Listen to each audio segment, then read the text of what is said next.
read here. They attribute this to Jesus Christ. Well, we have to agree that Jesus was born.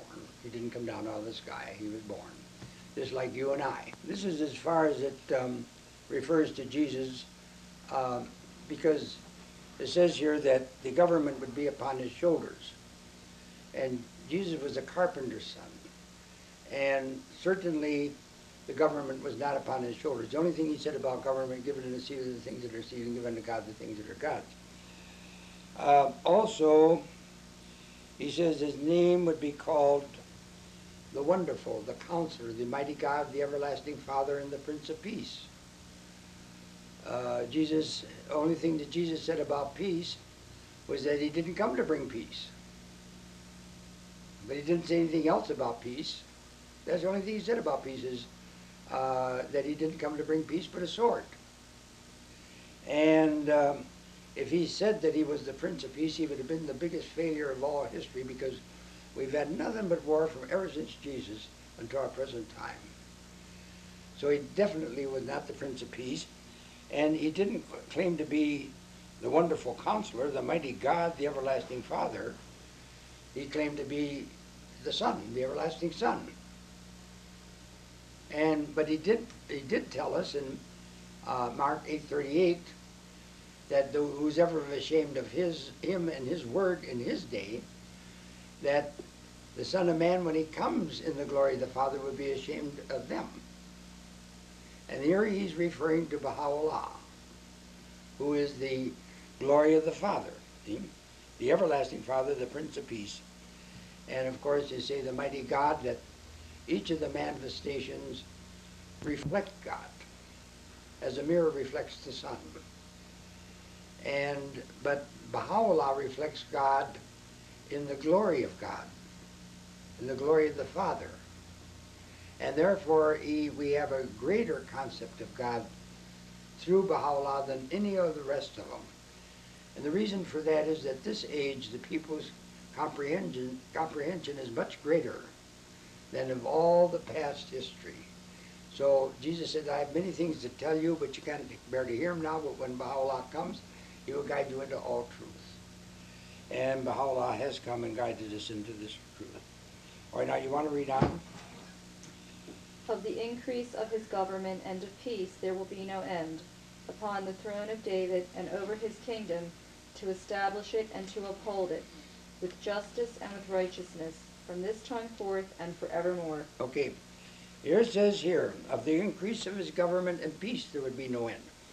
Certainly there was no peace during Jesus, but Baha'u'llah's peace, when it's established, there will be no end of it.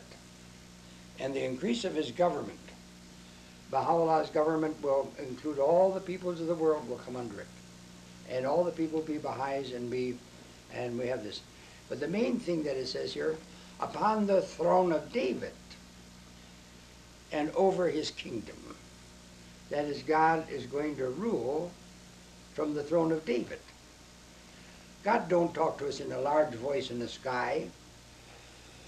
He doesn't have a megaphone and shouts down to us. He always talks to us through a manifestation, a person.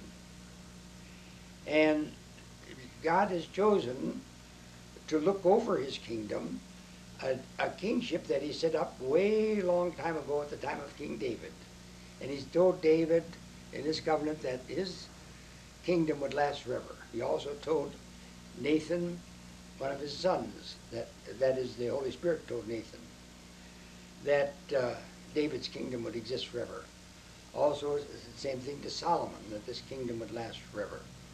This is found in the Psalms and other places in the Bible. So this throne has existed down to the present time, but now it's going to be over all the peoples of the world. It'll be the head of the universal house of justice. And it says that, it says, upon the throne of David and over his kingdom, to establish it and uphold it with justice, meaning the house of justice, and with righteousness, from this time forth and forevermore. That is, for as long as there's life upon this planet, this kingdom will be over the people, and we'll have peace. Now let us turn to the 11th chapter of Isaiah. And I want you to read it from the King James, starting with the first verse.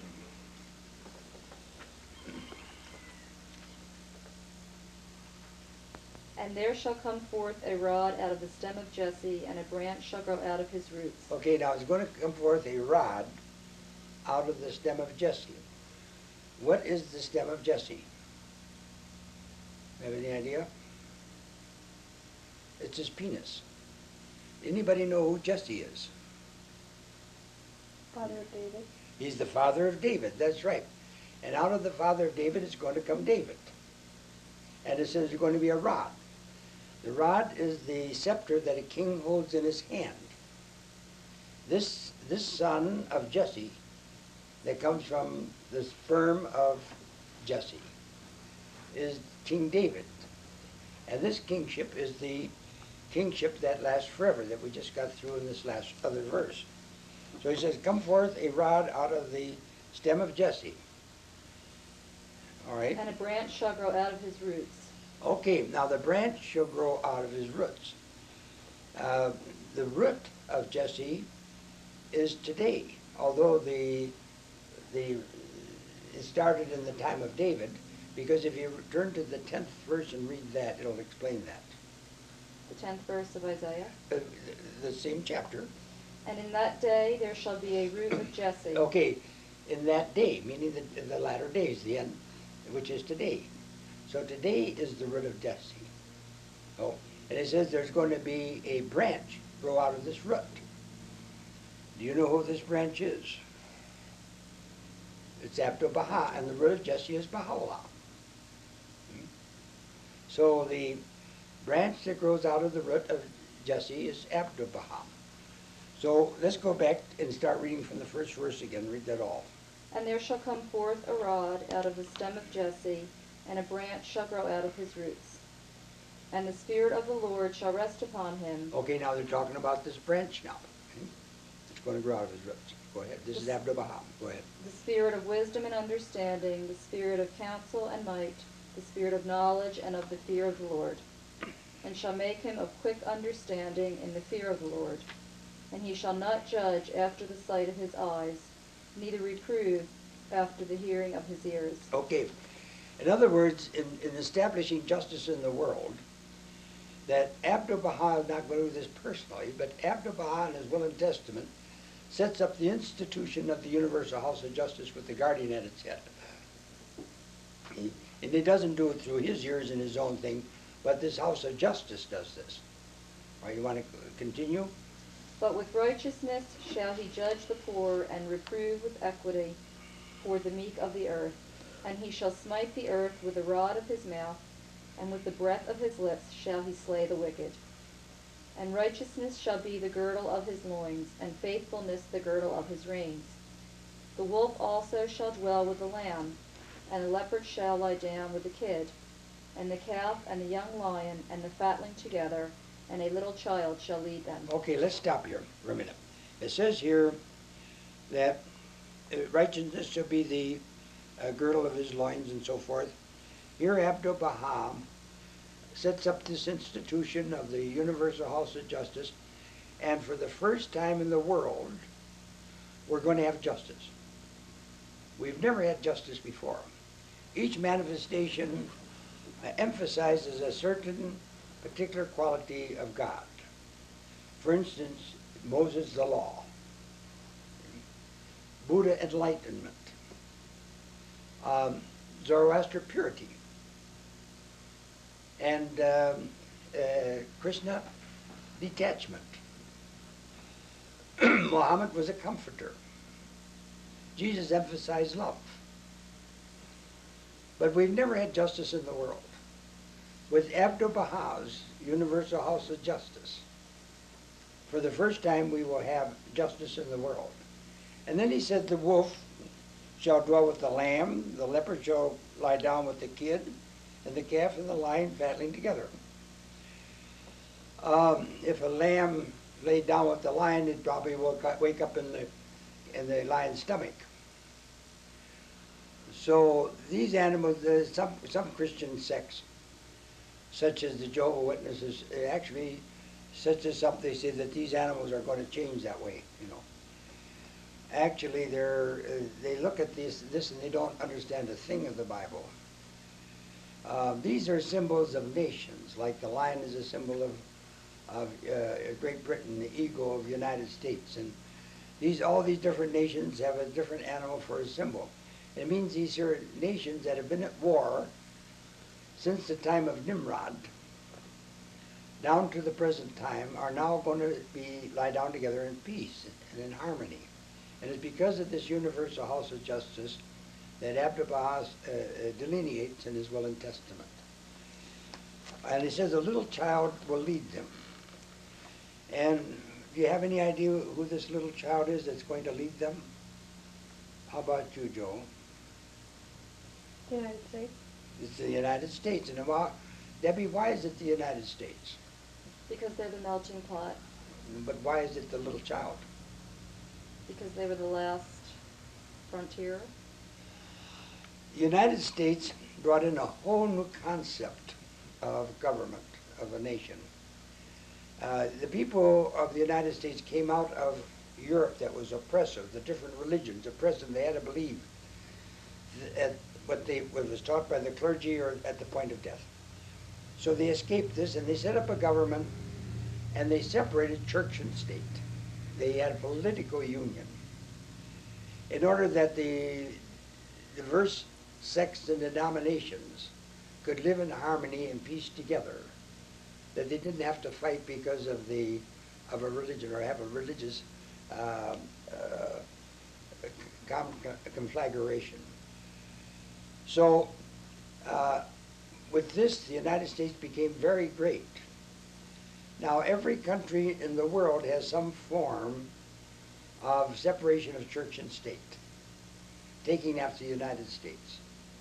And that's why this little child, the United States was one of the last of the nations, and it leads the rest of the world because in this respect. All right, you want to continue? And the cow and the bear shall feed, their young ones shall lie down together, and the lion shall eat straw like the ox, and the sucking child shall play on the hole of the asp, and the weaned child shall put his hand on the cockatrice stem. They shall not hurt nor destroy in all my holy mountain, for the earth shall be full of the knowledge of the Lord, as the waters cover the sea. In other words, all this conflict in the world today is going to be done away with. And this will follow the great catastrophe that's upon us. They will turn to the revelation of Baha'u'llah and Abdu'l-Baha's universal house of justice with the guardian or the Davidic king at its head. And then all the world will be at peace. And then we can turn our gaze to greater things than what we're occupied with now. The arts, the sciences, the betterment of human life, the betterment of the mind and the spiritual development of the people and of the children. And this earth will become a paradise. It'll be a rose garden. Everybody will be able to be engaged in a craft or art or science in which he's interested in. And they won't have to work all these long hours at small pay, because computers and the machine and these other things will produce most of the goods. And people will have the time to spend in becoming spiritual. Where today it's dog eat dog, and we're supporting such a tremendous military, $1 trillion budget on military each year. This comes out of the pockets of the poor. And they don't have enough to eat and they don't have enough to clothe themselves because they're supporting this grossly overhead of nuclear armament. So this will make a whole new world that God has promised in this book. All right, you want to read on? And in that day there shall be a root of Jesse, which shall stand for an ensign of the people. To it shall the Gentiles seek, and his rest shall be glorious. Okay. In other words, the Gentiles is going to seek this. And this comes about because the enzyme of the nations, the root of Jesse, is Baha'u'llah, which is an enzyme for the nations. And the Gentiles will seek it because Baha'u'llah's son Abdu'l-Baha adopted a Gentile as his son. And Shoghi Effendi appointed this son to be the guardian, or the succession of the Davidic kingship. So it switches from the tribe of Judah, the Davidic kingship, switches from the tribe of Judah to the Gentiles. And this is predicted by Genesis, the 49th chapter, the 10th verse, where it says that the scepter will not pass from the hand of Judah until the coming of Shiloh. And then he says, to him will the gathering of the people be.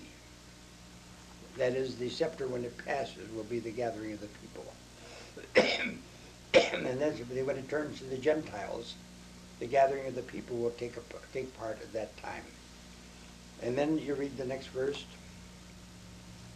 And it shall come to pass in that day that the Lord shall set his hand again the second time to recover the remnant of his people, which shall be left from Assyria and from Egypt, and from Pathros and from Cush, and from Elam and from Shinar, and from Hamath and from the islands of the sea. Okay, the Lord is going to take his hand a second time to gather together all of Israel.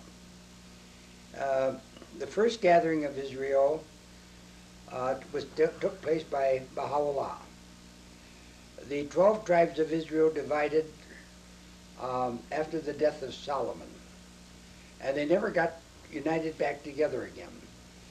Later on, 300 years after that, in 721 BC, the 10 tribes went into captivity into Assyria and Media. And they became known as the 10 lost tribes of Israel. The other 2 tribes of Judah and Benjamin, 100 years later in 606 BC and 586 BC, was taken captive by Nebuchadnezzar into Babylon. And they were there for 70 years. Part of them at that time went back and rebuilt the city, and Jesus Christ was a descendant of those that had left at that time. But the mass of them remained in Iran, which was at that time was the Babylonian Empire. And Baha'u'llah is a descendant of David, and his family remained in Babylon because the throne, the Jewish throne, was set up by Nebuchadnezzar in Babylon. And Baha'u'llah's father sat on that throne. So after Baha'u'llah made his proclamation in 1863, he was taken as a prisoner to Israel. And in his train, there was about 70 people of his family that went with him, and as well as thousands of other people that became believers at that time. And these believers were those of the 10 lost tribes. Baha'u'llah being of David, he was of the tribe of Judah and Benjamin, and with the 10 lost tribes, they went with Baha'u'llah to Israel. That is, a remnant of them went with Baha'u'llah. How they happened to become lost, they became lost in identity but not in blood. That is, they became converted to Zoroastrianism and then to Islam. And then they became Baha'is. And this is the first gathering of Israel. Baha'u'llah extends this gathering by making a covenant, and anybody that accepts this covenant is now grafted into the 12 tribes of Israel under his new name, Baha'i. And the Baha'i faith has spread all over the world, to every country, every nation, every language, and every peoples. But with the passing of Shoghi Effendi, the covenant-breaking hands tried to do away with God's kingdom, and they set up what they called a Republic of God, incorporated, to replace the kingdom of God. And this Republic of God hoodwinked the people into following them. Well, only the guardian can determine who is a covenant breaker, and he declared that these people that did this as covenant breakers. And at that moment, they were expelled from the Baha'i faith. And this was all over the world, because it was worldwide. When the guardian expelled them from the Baha'i faith, they are now scattered all over the world. So this verse is, he's going to take his hand a second time to gather them from all over the world. And this is going on now, and this is the purpose of this tape, in order to bring the whole world united back into the Baha'i faith. First, we will bring 144,000 out of this. In April this year, the seventh angel sounded his trumpet in Madison in the Rizwan period. On the 29th day of April, he sent out a news release to 130 newspapers, radio stations, television stations. A major large city newspaper is picked up this release and is writing a full-page feature story on this, feature article. And this, of course, will be picked up then by the Associated Press, the United Press International, the television, radio stations all over the world. And this trumpet blast of the seventh angel will be sounded all over. And those pure of heart Baha'is that are under the covenant breakers will hear the trumpet and will come forth.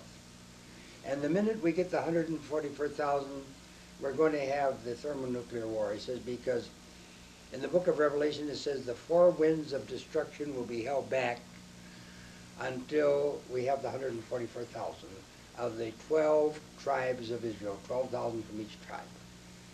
And the Baha'i faith is Israel under its new name. And as the Baha'u'llah gathered the 12 tribes, and as we joined it, we become part of the 12 tribes. So there's going to be 144,000 of these that will come, and then we will have the thermonuclear war. And this is what is the mission of Baha'u'llah. The mission of Baha'u'llah is to establish the kingdom of God on earth that Jesus Christ told us to pray for. It will be the Davidic throne, Baha'u'llah being a direct descendant of King David, his father sitting on the Davidic throne in Menzandran. He fulfilled the prophecies. He came in the name, as we've just gone through here, that was prophesied by Jesus and also in Isaiah and by Ezekiel. And in fact, all throughout the Bible, Baha'u'llah's name is mentioned either by glory of God or the glory of the Father. And this is Baha'u'llah, translated into, translate Baha'u'llah in English, it's glory of God or glory of the Father. And of course, Jesus didn't speak English, the prophets didn't speak English, they spoke Aramaic, and they said Baha'u'llah. So the name Baha'u'llah has been prophesied. Baha'u'llah fulfills this prophecy in the name. And the address where he's supposed to come from. He's going to come from the east to Israel. And he's going to Mount Carmel. And and also the Mount Carmel is going to see Baha'u'llah, and it's going to blossom as a rose, which is fulfilled. The date that he came, it gave 3 dates. One in Daniel, the 8th chapter, which gave 2,300 days, which is 1844, or was 2,300 years from the order to restore and rebuild Jerusalem until the Baha'i. And of course we found that they asked Jesus when this is going to happen, when he's going to come again, and he says turn to Daniel, and Daniel gives this date, and that's 1844, and this was the date of the Baha'i, the forerunner of Baha'u'llah. And he closed the door to the prophetic age, he opened the door to the age of fulfillment. Then he gives the date in the 12th chapter of Daniel of 1260, and this is 1260 of the Muslim calendar. In the year 1260 of the Muslim calendar, the Bab made his proclamation. This is also the 1844 date of the 8th chapter. The 1844 is according to the Christian calendar. The 1260 is according to the Muslim calendar. But 1844 of the Christian calendar and 1260 of the Muslim calendar is the same date in history. Then he gave another date, which was 1290. And this is, of course, is from the proclamation of Muhammad to the proclamation of Baha'u'llah, or April the 21st of 1863. And for the gathering of the people the second time, there's a third date given in Daniel, which is 1335. And Abdu'l-Baha said that this is figured from the victory of Muhammad, which was in 628 AD. And Joe, will you get up to the blackboard and write down there the 1335, and then add 628, the victory of Muhammad, to that.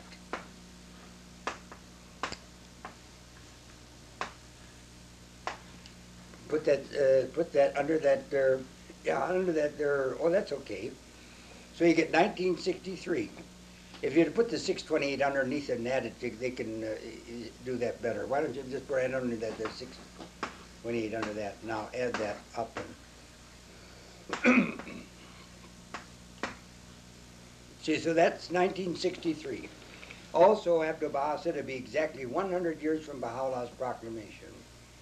Well, exactly 100 years from Baha'u'llah's proclamation, there was a man that fulfilled this prophecy. And this is the prophecy of the 3rd chapter of Zechariah.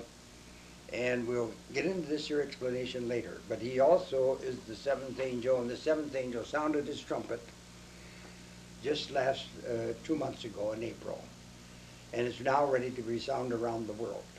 And the point that I want to make here is this, that there might have been other people called Baha'u'llah, I don't know. And some of them may have come from the east to Israel. But Baha'u'llah did it in chains. If somebody else did it, if Baha'u'llah did this as a free person, they say it might be the work of an impostor to fulfill prophecy. But Baha'u'llah had no control over this. He was in chains, brought from the east to Israel, under the first under the Persian government and then under the Turkish government. So here we have a person that was come in the name, and he come at the date. In case there was somebody else that come in the name and the date, Baha'u'llah also came at the address, you know. He come in the name, the address, and date. And Baha'u'llah did one more thing. He fulfilled this mission. And there's your calling card. For instance, I explained at the beginning here that I printed my wife's printing, her office card. It was Dr. Opal M. Jensen, chiropractic physician, 328 Stevens Avenue, Missoula, Montana. And no matter where you are in the world, you can come and find her. There's only one Dr. Opal M. Jensen that's at 328 Stevens Avenue, Missoula, Montana, at that date. And this calling card is the way that God gives us in order to know for sure if a person is from God or he's some sort of an imposter. There's a whole lot of people saying that they're the Christ. There's a whole lot of people that claim to be the promised one. The Christians are waiting for him to come out of the sky. Pathetic Christians are waiting for him to come out of the sky. And the thing is that we, on the other hand, we are wise. We use our intellect. We look at these prophecies. And, of course, it says that he's going to come from the east. He's going to go to Israel. He's not going to come out of the sky. And here Baha'u'llah has fulfilled the prophecies for the Prince of Peace, and all people will become followers of Baha'u'llah.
We're into the proofs for the establisher of the Baha'i faith.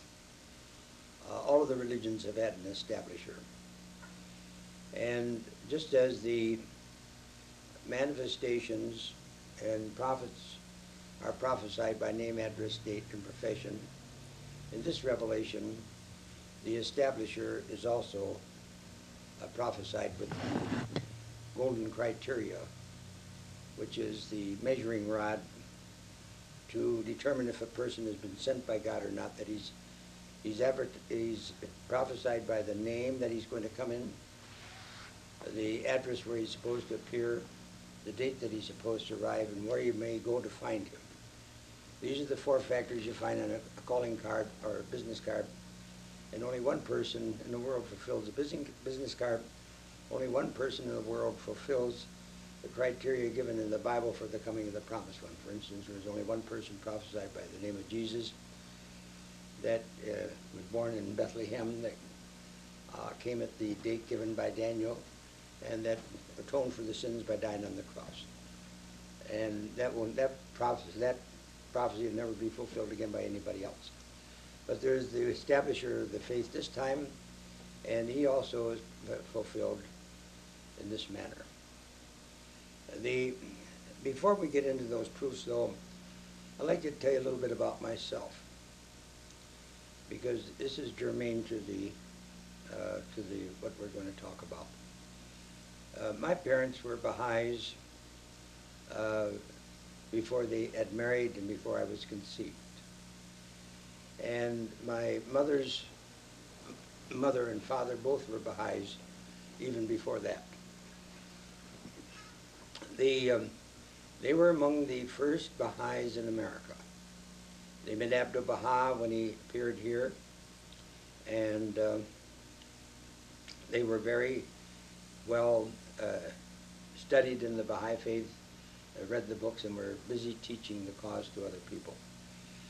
Being brought up in a Baha'i home, I had the occasion to hear my father and my mother talk the Baha'i faith to people that come to the door and who they met in the marketplace and workshop.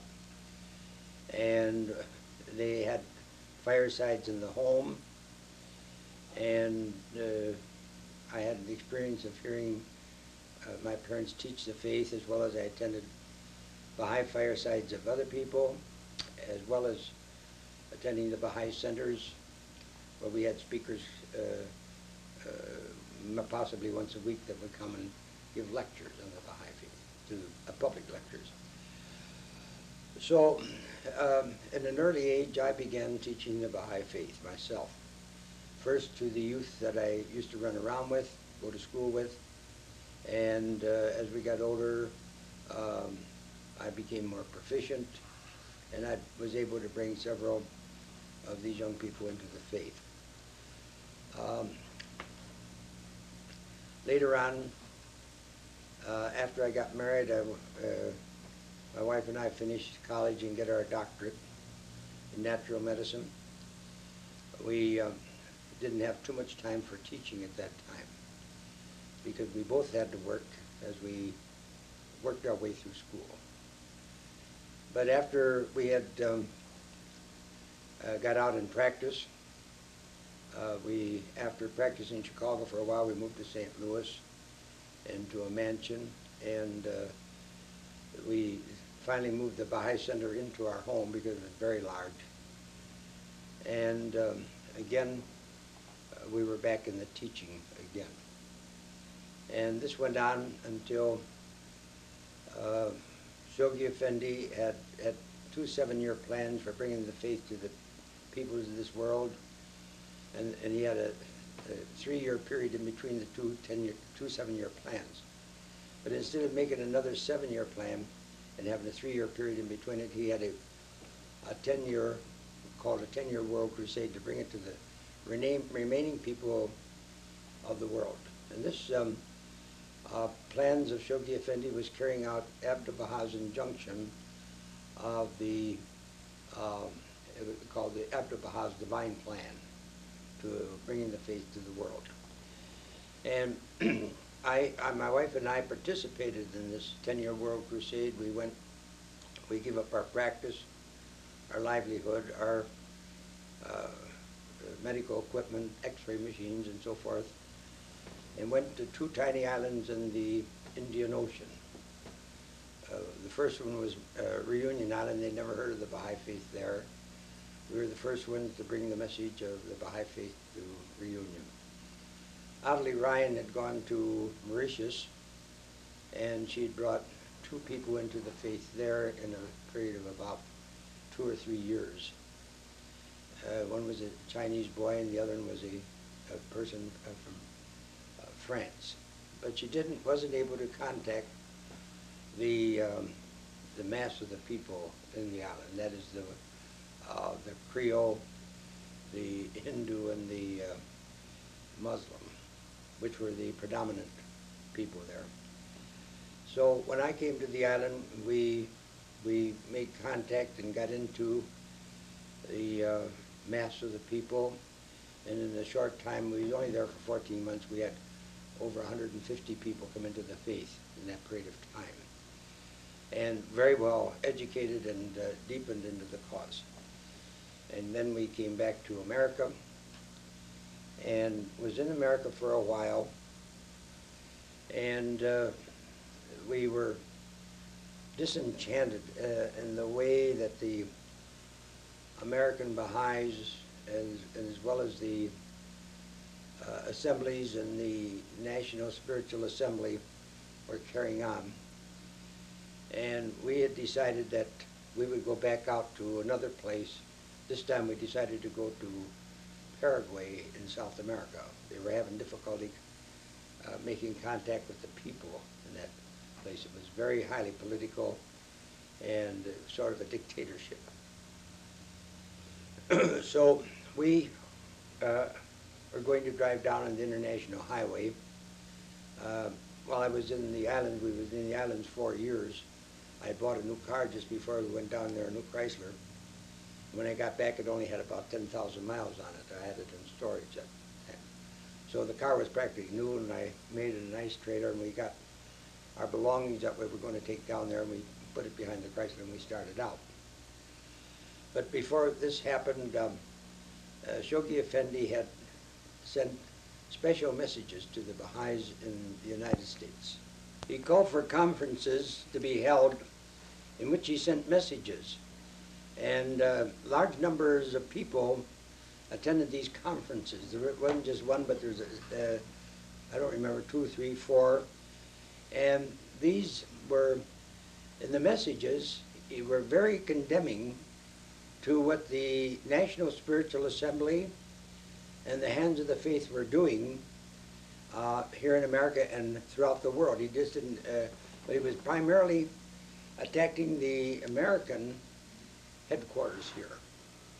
And it was, these weren't printed and sent around. They had to attend the conference to hear them. And my wife and I attended these conferences, and I thought maybe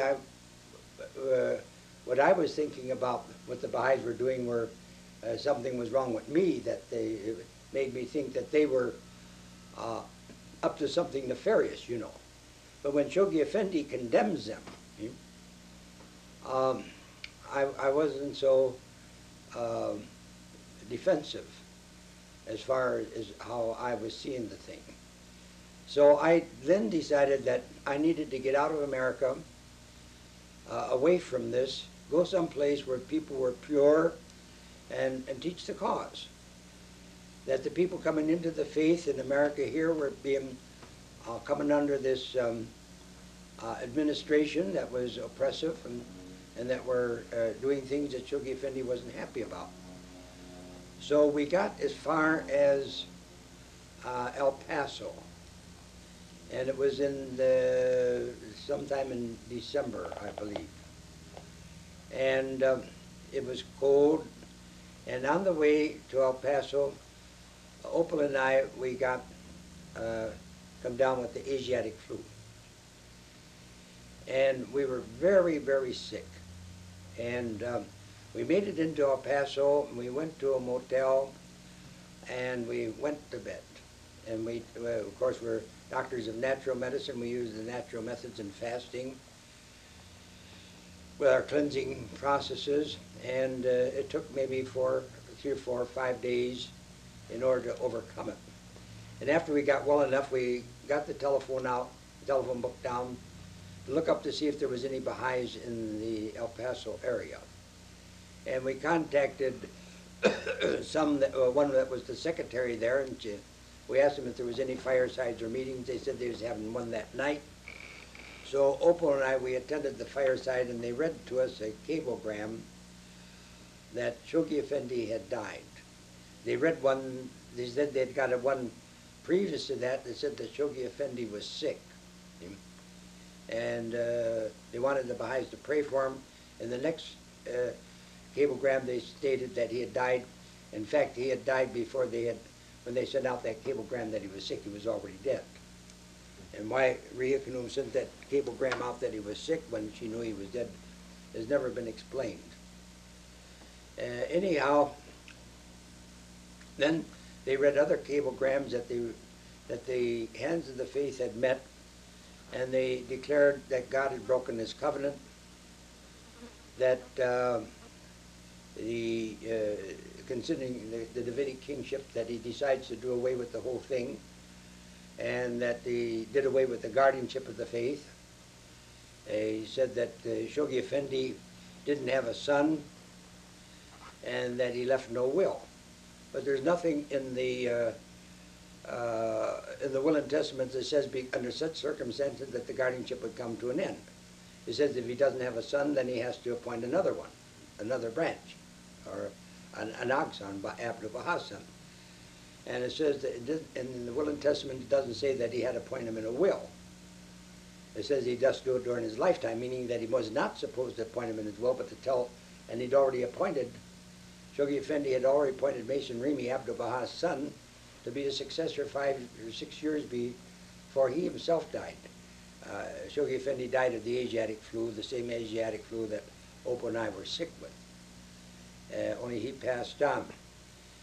And at this time, these people took over the Baha'i faith. Later on, we knew that there was a guardian. We didn't know who he was.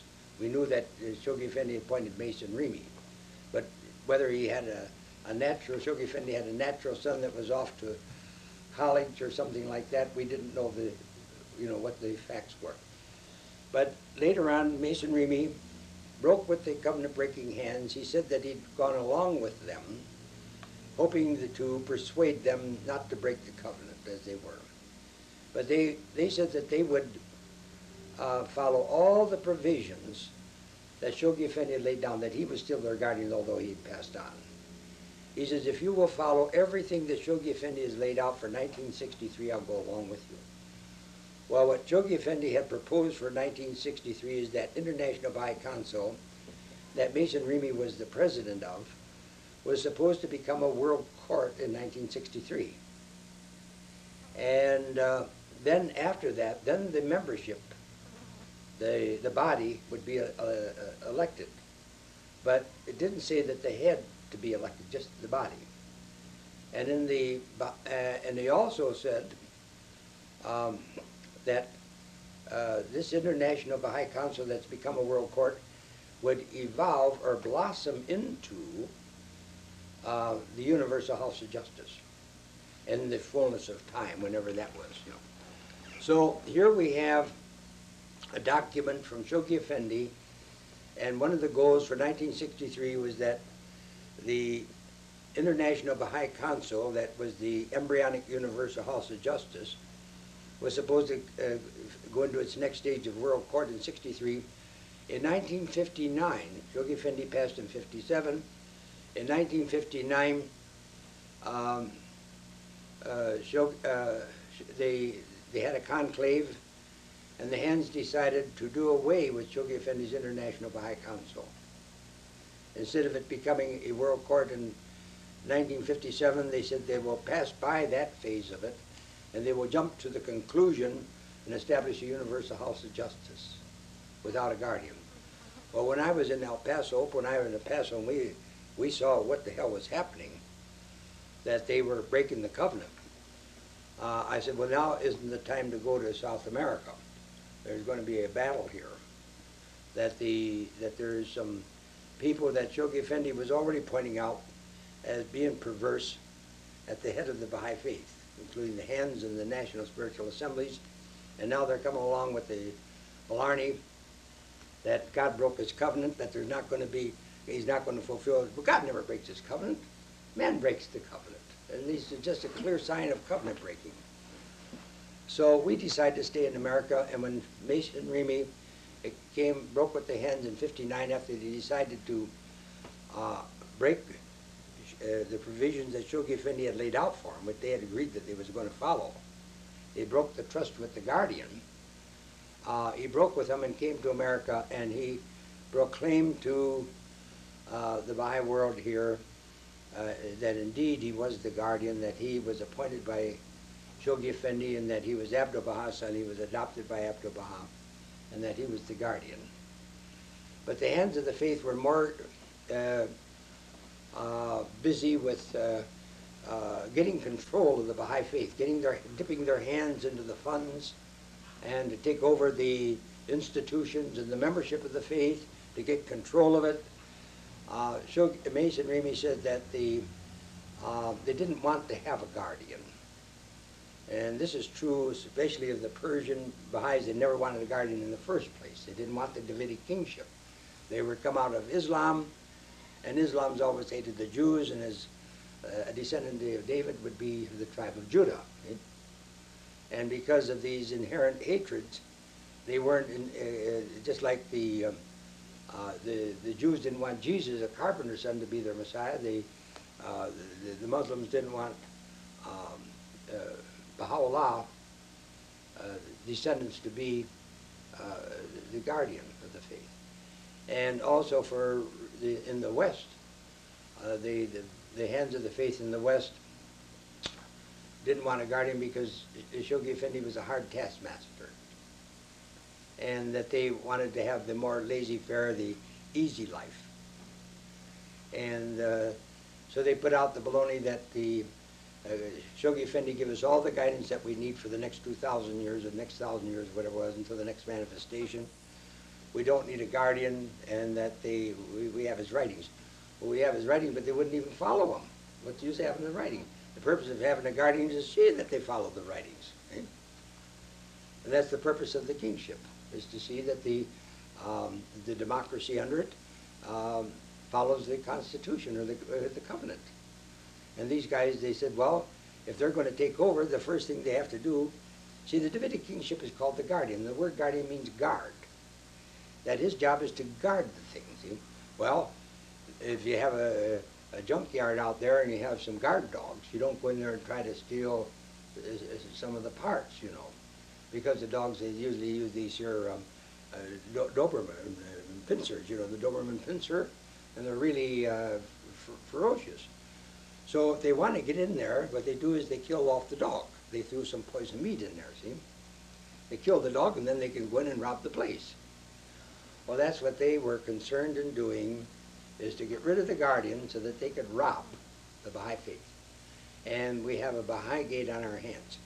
So this, at this time, I became very close and knowledgeable of the guardian, Mason Remy. He came to Washington, D.C. I met him there, and he explained to me the whole covenant-breaking deal that was going on for that 2 years from the time that Shoghi Effendi died until the time that he parted. And he wrote many things. He wrote the last appeal. He wrote a first, second, and third encyclical letter. In the second encyclical letter, he expels the hands from the covenant-breaking hands from the faith. In the third encyclical letter, he expels all of those that follow these covenant-breaking hands from the Baha'i religious faith. So the Baha'i, those that call themselves the Baha'i world faith, are all expelled from the faith, and they're covenant breakers. So this, we were then trying to do what we were trying to do. We were trying to get to contact these people that were under the covenant breakers that weren't sure that they were into the right thing. That is, wavering in their covenant breaking. You know what I mean? Looking for something, but still not knowing what to do. And we started to try to contact these people in order to explain to them just exactly what did happen. And also, we continued to teach the true cause of God under the guardianship and under the covenant. And a number of people, thousands of people, were under the provisions of the covenant under the guardian, and it was called, Mason Remy called it the Orthodox Baha'i faith, meaning the true Baha'i faith. And we were increasing in numbers very rapidly. Some of the friends wanted to have a national spiritual assembly under the guardian. The covenant breakers continued in the administration, taking over the membership in the institutions and the administration, the whole thing. And I was in opposition to this. Each year at Rizwan they made this proposal. And in 1962 they made it, and it was quite strong.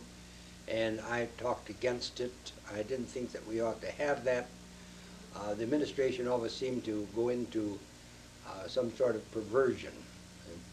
The people get control of that, and then they have to control the Baha'i faith, and then they set their will above the will of God.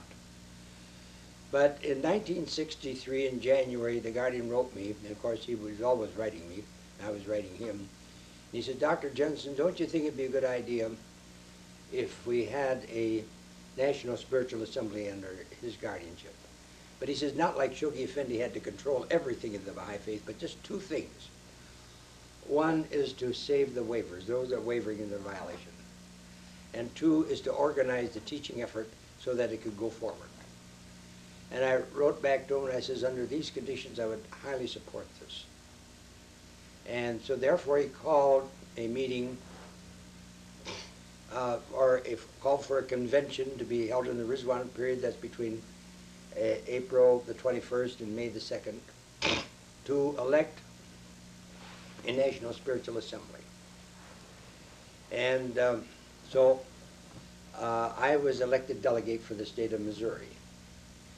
And I had always been elected delegate as long as I lived in Missouri to the National Convention when it was held in Wilmette. The Covenant Breakers were still having their elections of their National Spiritual Assemblies. They were going to have theirs in Wilmette, and we were going. The Guardian said that he was setting up Santa Fe as a central part of the faith in America for the Baha'is under his guardianship. So they got together and they decided to have it on a weekend, a Saturday and a Sunday, but to have it go 4 days, and maybe a Thursday, Friday, Saturday, and Sunday. And I think that it was supposed to start around the 23rd or 24th, something like that. I think it was the 24th supposed to start, with the 24th, 25th or something. Anyhow, I got down to Santa Fe on the 23rd. And there was a number of other people that were different states that had elected their delegates. And the delegate for Florida was already there. He was a man by the name of Rex King. And several of the other delegates from different parts of the United States were there. The rest of them hadn't arrived yet. And I find that Rex King came on the 21st day of April. And that there's, during Rizwan, there are 3 holy days. The first one is the 21st day of April. The second one is the 29th day of April, and the third one is the 2nd of May. The second one, May, is the last of the 12 days of Rizwan, or April the 21st is the first. And there's a feast on each one of them, a special feast. It's not the regular 19-day feast, but a special feast. And that Rex King came to Santa Fe. He'd moved from Florida to Las Vegas, New Mexico, which is 70 miles away. And he came down there on the 21st to observe the feast, the first day of Rizwan, or the 23rd of May, of April with the Baha'is of Santa Fe and the delegates that were coming from other places. And there was quite a conclave of them. Maybe a fourth or a third of the delegates were already there for it, and they were doing that. But I didn't get there until the 23rd, and I think the next day, the 24th, is when they were starting their convention. And when I got there, I found that things were already starting to go awry. Something was phony was being pulled off there. See, the heart of man is evil.